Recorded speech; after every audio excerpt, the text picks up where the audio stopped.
Alright, so today we're going to be building this laptop tray. I've got molding on it right here to provide a lip so the laptop will not fall off. You've got room for your mouse over here, and you've got a nice little tray here that you can sit on the couch, put this on your lap, and play with your laptop in front of the TV, or use it for gaming, whatever you want to use it for.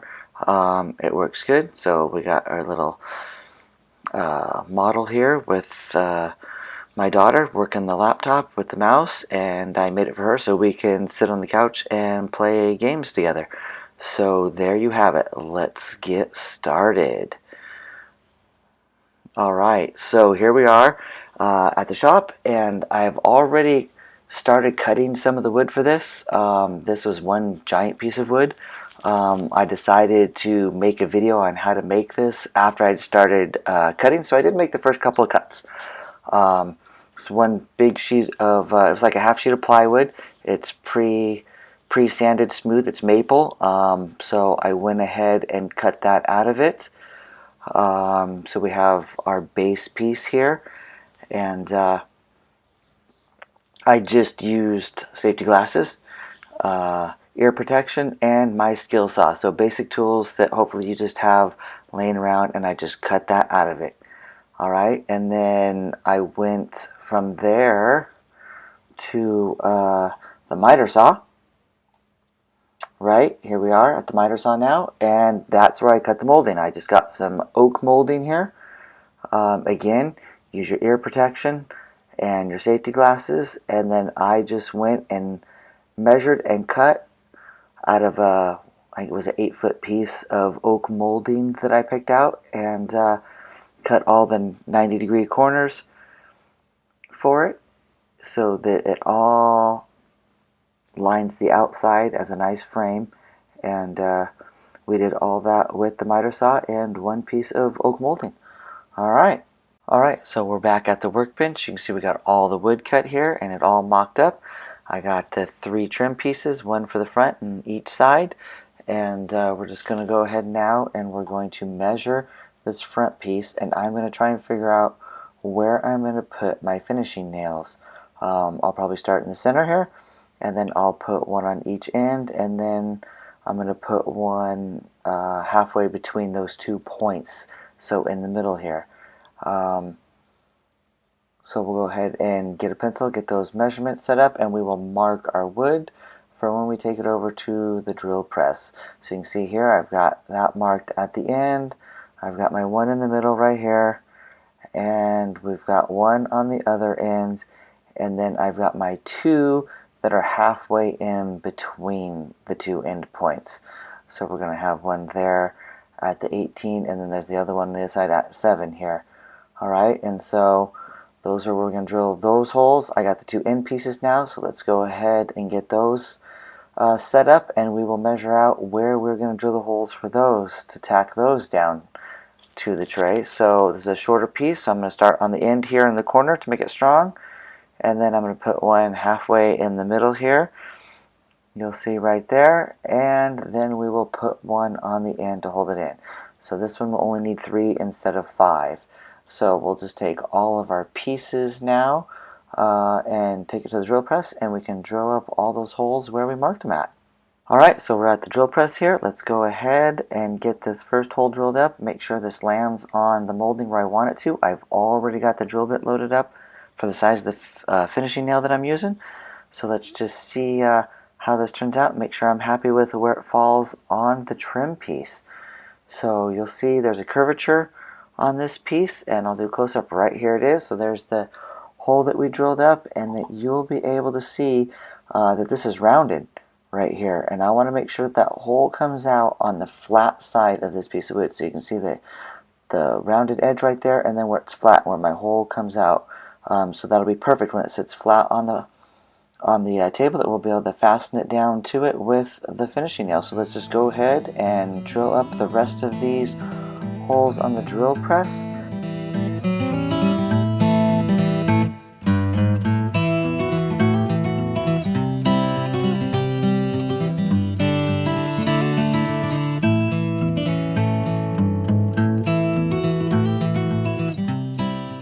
Alright, so so I'm happy with how this side turned out where the holes are, so I'm just going to head and mirror those holes onto the other side. And once we get that all finished up, we can drill those up on the drill press as well.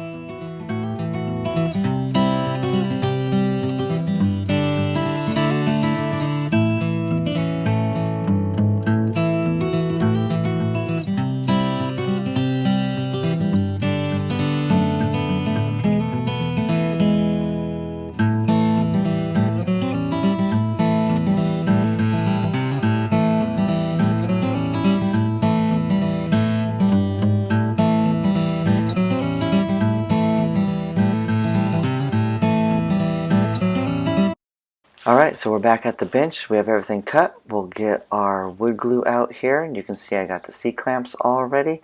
So what we're going to do now is just make sure that all the pieces fit correctly. Make sure it's all lined up.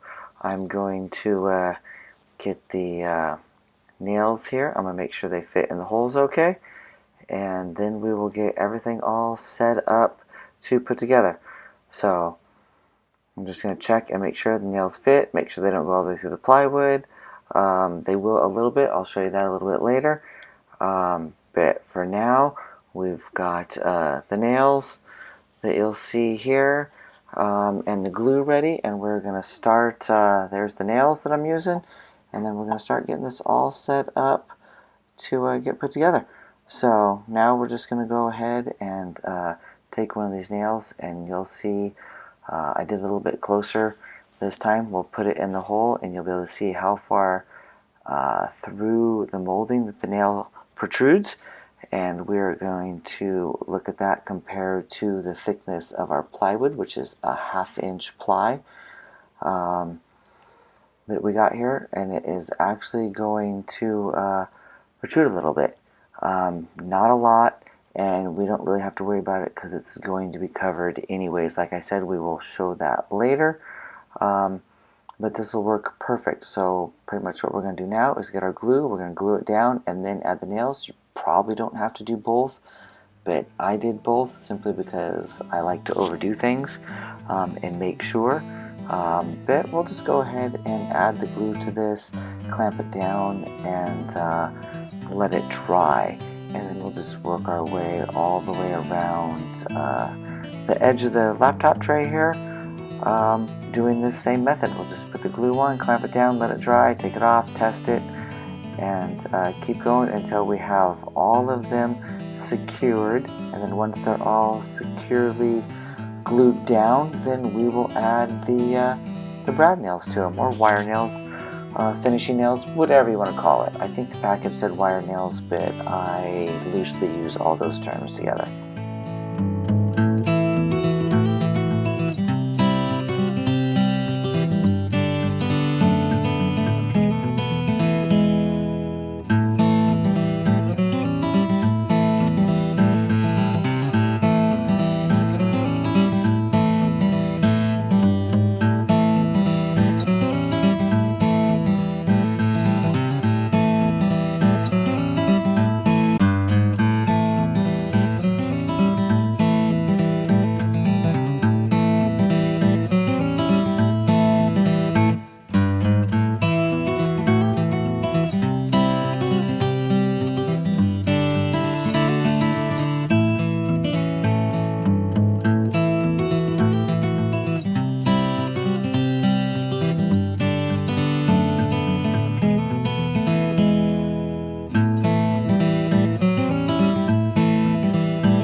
notice I put the piece of extra plywood underneath the table, so when I tack these wire nails in, that it doesn't damage or go into my workbench. So I got that off-cut piece of wood under there, and we'll go ahead and tack all these in, and then I will show you the little bit of protrusion that comes out of the bottom.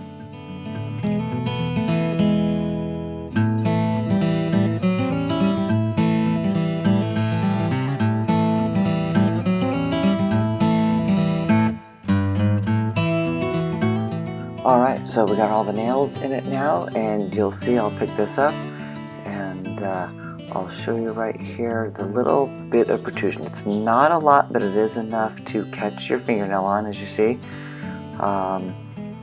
You can see it right there, and it is just a little bit to catch your fingernail on, and you can see how it's protruded out just a little bit where all the nails are at. Not a lot, but a little, and it's not a big deal. That is why I put this piece of plywood under there though, so it would hit that and not the workbench, and it'll all be covered up in the end anyways. And here's the foam that we'll be covering up. You can see here that it's big enough to cover the whole sheet of plywood widthwise, but lengthwise I got this little bit of piece here left over at the end, so we're going to have to take these two pieces and cut them to fit the laptop tray, and then we'll have to glue them together so that we have one solid piece. And we will do that a little bit later on. Alright, so next you can see we're going to start sanding. I've got everything laid out here that we're going to need. You've got your sander, your mask for the dust, and your safety glasses. So we'll go ahead and get all this stuff on and set up, and let's start sanding the trim here to be flush with the edge of the laptop tray so that we have no sharp edges for anybody to get stuck on later. And we'll just go ahead and do that now.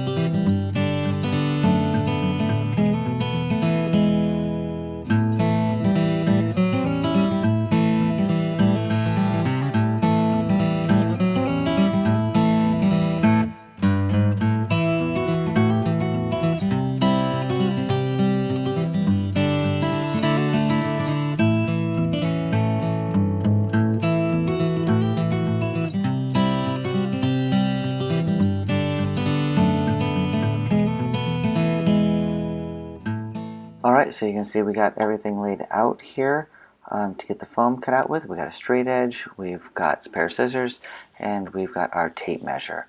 And I do need to get one more thing. I believe we are going to need a Sharpie. There it is. So we now have everything we need. We'll get this foam out of the package here, and we'll start laying it out and cutting it and getting it to fit the bottom of the laptop tray.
Alright, so here we go. We got the foam all cut out, and it's even with the tray. So here is the fabric that we're going to use to cover the foam in, and we will adhere the fabric to the foam with this spray adhesive that we got here.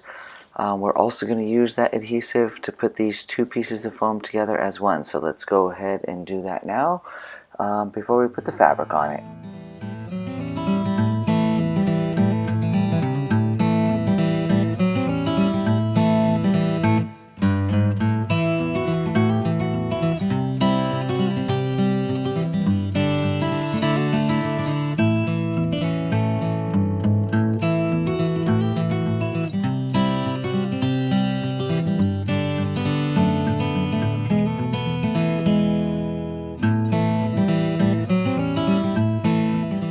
Alright, so we got the pieces glued together. Here's everything I used in the house to get the fabric cut out. You can see I did about 2.5 inches border all the way around it. I didn't have an area big enough on the workbench, so I did it on the living room floor, and there was not enough light to make a video. So here are some still shots of how I basically just outlined the pad and cut the fabric out. And then we'll head back to the bench now and put the fabric on the pad, and we'll be almost done. So you'll see here the first thing I did was take this Sharpie, make this square around here where my pad is going to sit, so that I get it centered after I put the spray adhesive on the fabric and I don't have to measure it. I pre-measured ahead of time, drew a square. You're not going to see it, it's going to be on the inside.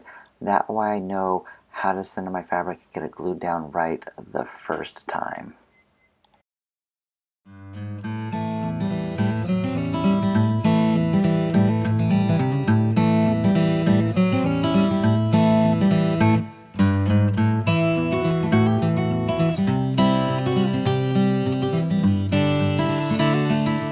Alright, so here we are at the corner after we have the main adhesive done with the spray adhesive.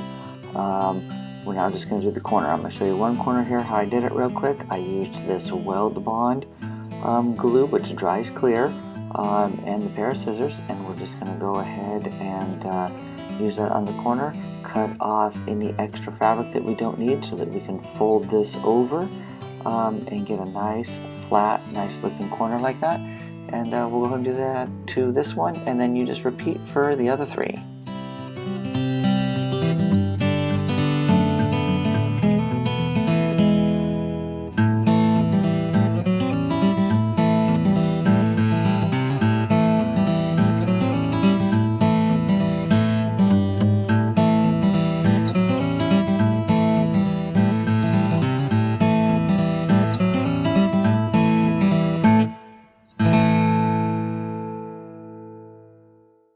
Alright, so here is our stain that we picked out. So I got my 220 grit sanding sponge here per the instructions on the back of the stain can, and a brush to apply it with. So we'll go ahead and get this sanded up and get it stained. So I went ahead and did a little sample here to see if my daughter liked the color and how it came out on one of the off-cut pieces of wood. So now that I have that done and I got approval, we are going to go ahead and sand this down and apply a couple of coats of stain. And you can go ahead and apply one coat of stain, let it sit for a little bit, wipe it off. The instructions are on the back of the can, and you just keep redoing that process over and over again until you get it as dark as you want it. I believe I did 3 or 4 coats to get it to the darkness shade that my daughter liked, that she wanted out of this gray stain.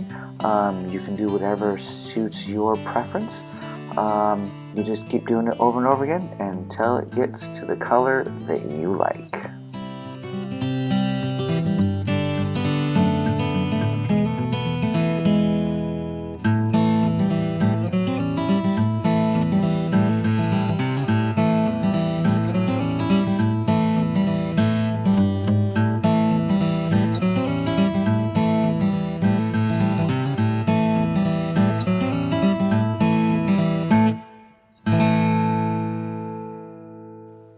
Alright, so we've got the stain done and we have the pad done. So now we have to hook the two of them together. So in order to do that, I have some Velcro to put these on. I don't want it to be permanent. You could just glue this to the bottom of the tray if you wanted to, but I'm going to use this Velcro that I got right here just in case I ever want to use it without the bottom. You can. I will put the fuzzy Velcro on the piece of wood so that if you want to take it off, just use this piece of wood on your lap. It won't scratch you, and we'll put the loop end on the pad. Now you can just glue it straight to the bottom of the piece of wood if you want, and then you would have it permanently attached. But if you ever want to be able to change the fabric or take it off, then you can have it removable with the Velcro. And as you see here, I'm going to go ahead and put the Velcro on the horizontal direction on the pad, and I'm going to put it vertical, you'll see here in a second, on the wood, so that you have a cross hatch pattern, so that you'll always have contact between the two sides of the Velcro, and you won't have to worry about lining them up exactly if you were to put them in parallel to each other, or both horizontal like this and have to match them right on top of each other. It just makes it easier. Alright, so you'll notice that I used the adhesion glue, the spray adhesive glue, with the pad, just like I used for the fabric cover. This one, I'm going to measure it out, and I'm going to get these centered since there's 5 of them. Put this one in the middle first, and I'm just using a clear, I believe it's Gorilla Glue, instead of the Weld Bond that I used earlier, which also dries clear. I thought this one would give me a little bit more adhesion to the wood surface, so that's what I used. And then when we're all done gluing these up here, we'll add some weight to it, and then we will check it when it's all done to see how it turned out.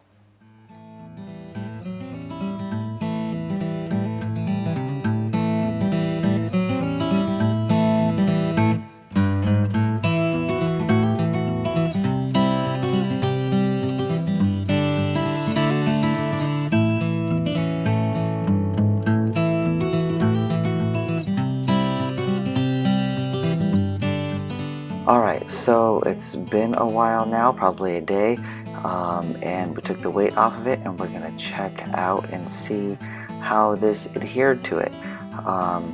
It looks like it's on there pretty good, at least for the most part. If you get closer, you can see a little bit of places where it bowed up, but back here it is on there nice and strong and sturdy.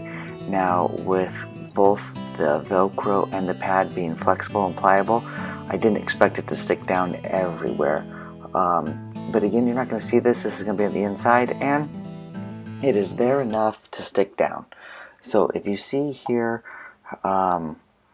we have the finished pad with its horizontal Velcro, and then we have the frame here, the actual laptop table, with the vertical Velcro, which is stuck down very well as well. So that's not going to go anywhere, and of course that's flat, it's on a piece of wood. So you'll see here what I was going for with the crosshatch pattern of one being vertical and one being horizontal, is that when I stand this up to flip it over, you are always going to have contact with the Velcro. You're never going to have to worry about lining it up. You can just put it on there. It doesn't have to be perfect. Press it down, and you are going to catch Velcro on every single one of those. All 5 against all 3, no matter how you put it on there, you're going to have good contact.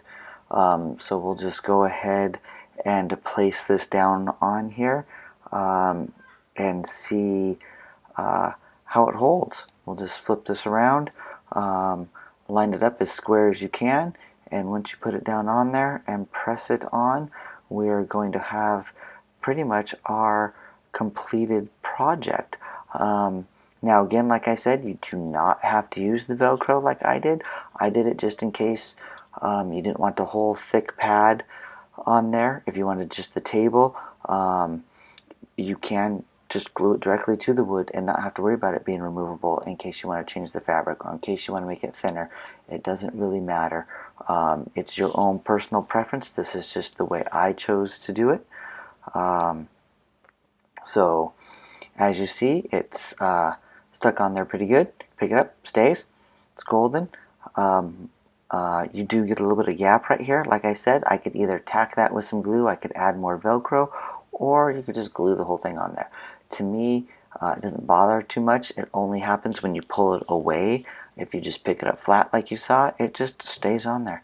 And actually, my daughter has been using it like this, probably for 3 weeks to a month now, since I made this and had time to edit it and put it together. So there you have it, a finished laptop tray. Like I said, you can tack that down, you can put glue in there, you can add more Velcro, you can do whatever you want for how picky you want to get with it. For me, it works for what I made it for and what she needed it for, and I'm very happy with it.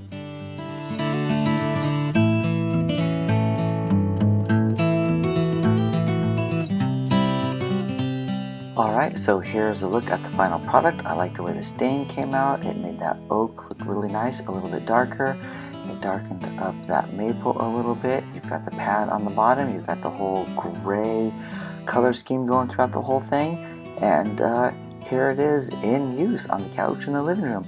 I think looks like Minecraft my daughter's playing there. So hopefully you liked this video, got some inspiration from it. Please click subscribe and go ahead and watch some of the other videos on the channel. I have some Star Wars ones, making some armor, also some car repair ones, and I am going to be making some reviews, some Craftsman tools, and some more woodworking ones coming up. So go ahead and subscribe, and I hope you guys enjoy the content. Thank you very much.